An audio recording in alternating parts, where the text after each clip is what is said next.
चंद्र ग्रहण आज लगने वाला है। चंद्र ग्रहण से ही पितृपक्ष की शुरुआत भी हो रही है, जो कि एक दुर्लभ संयोग है।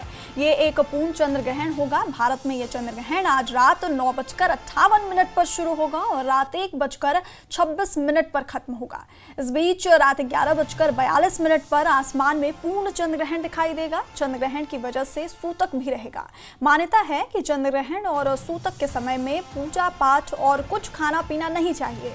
इसी वजह से सूतक काल से ग्रहण खत्म होने तक मंदिरों के कपाट बंद कर दिए जाते हैं।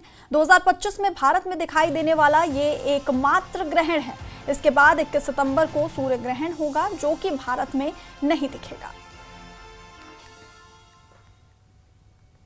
यह ग्रहण अपने आप में अति विशेष है, क्योंकि एक लंबे अंतराल के बाद भारत में 3.5 घंटे तक यह ग्रहण देखा जाएगा। यह ग्रहण भारत में 2023 के बाद देखा जाएगा।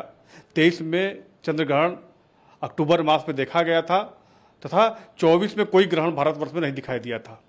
25 में यह पहला और आखिरी ग्रहण होगा जो 7 सितंबर को भारत में देखा जाएगा। देवी देवताओं को पट बंद रखते हैं। किसी भी देवी देवता को हम स्पर्श नहीं कर सकते। इस कारण माँ बगलामुखी मंदिर 11 बजे प्रातः 11 बजे से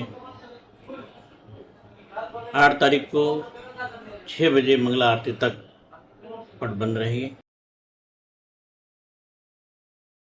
आज साल का दूसरा और अंतिम चंद्र ग्रहण लगेगा। भारत में भी ये चंद्र ग्रहण दिखाई देगा, इसलिए इसके सूतक का असर भी पड़ेगा। संकट मोचन, दुर्गा कुंड, गाल भैरव, बटुक भैरव, मानस मंदिर, त्रिदेव मंदिर, महालक्ष्मी मंदिर के साथ साथ सभी मंदिरों के कपाट सूतक की शुरुआत से पहले बंद हो जाएंगे। रविवार को शाम 7:30 के करीब काशी विश्वनाथ मंदिर के कपाट बंद हो जाएंगे। फिर अगले दिन मंगला आरती के पूजा पाठ नियमित तौर पर चलेगा।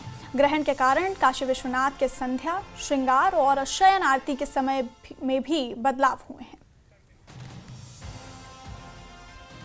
और खबर अयोध्या से है। आज जो चंद्र ग्रहण से पहले भोग और आरती करने के बाद राम मंदिर के कपाट बंद रहेंगे। दोपहर 12:30 बजे के बाद अयोध्या के राम जन्मभूमि समेत सभी मंदिरों के द्वार भक्तों के लिए बंद कर दिए जाएंगे, जो अगले दिन 8 सितंबर को सुबह अपने समय पर खुलेंगे। 7 तारीख को चंद्र ग्रहण की वजह से मंदिर में आने वाले श्रद्धालुओं का दर्शन दोपहर 12:30 तक होगा। भोग और आरती के पश्चात मंदिर के पट बंद हो जाएंगे।